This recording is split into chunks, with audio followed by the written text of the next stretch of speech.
അടിയന്തരാവസ്ഥയിൽ രാഷ്ട്രത്തെ സംരക്ഷിക്കണം എന്ന് നിർദ്ദേശിക്കപ്പെട്ടിട്ടുണ്ട്. എല്ലാ അർത്ഥത്തിലും രാഷ്ട്രത്തെ സംരക്ഷിക്കുക.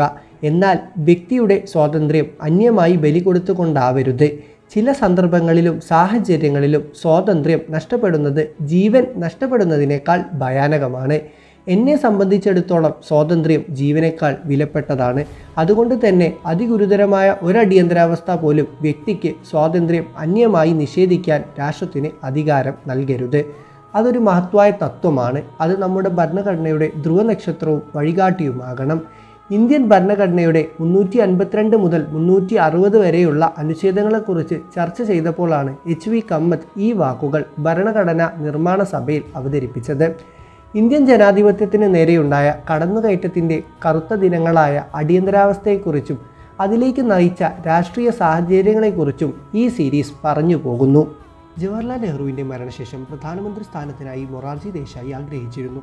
ഏറ്റവും മുതിർന്ന കോൺഗ്രസ് നേതാവ് എന്ന നിലയ്ക്ക് അദ്ദേഹത്തിന് അതിന് അർഹതയും ഉണ്ടായിരുന്നു. എന്നാൽ അടുത്ത പ്രധാനമന്ത്രി തീരുമാനിക്കാനുള്ള ചുമതല അന്നത്തെ കോൺഗ്രസിലെ ശക്തനായ നേതാവായിരുന്ന കാമരാജിനാണ് കോൺഗ്രസ് അർപ്പിതമാക്കിയത്.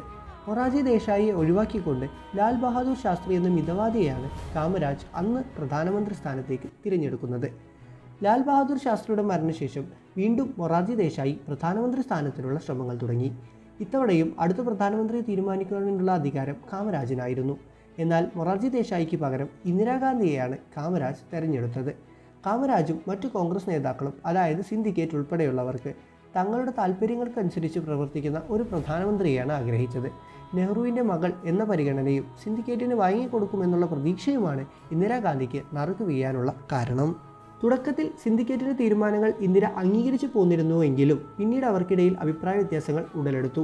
1960കളിൽ കോൺഗ്രസിലെ മുതിർന്ന നേതാക്കളായ കാമരാജ്, മൊറാർജി ദേശായി തുടങ്ങിയവർ ഉൾപ്പെട്ട സിൻഡിക്കേറ്റ് ആയിരുന്നു പാർട്ടി കാര്യങ്ങൾ നിയന്ത്രിച്ചിരുന്നത്. സിൻഡിക്കേറ്റിൻ്റെ താൽപ്പര്യങ്ങൾക്ക് ഇന്ദിര അംഗീകരിക്കാൻ കഴിയാതെ വന്നപ്പോൾ അത് കോൺഗ്രസ് പാർട്ടിയിൽ വലിയ പിളർപ്പിലേക്ക് നയിച്ചു.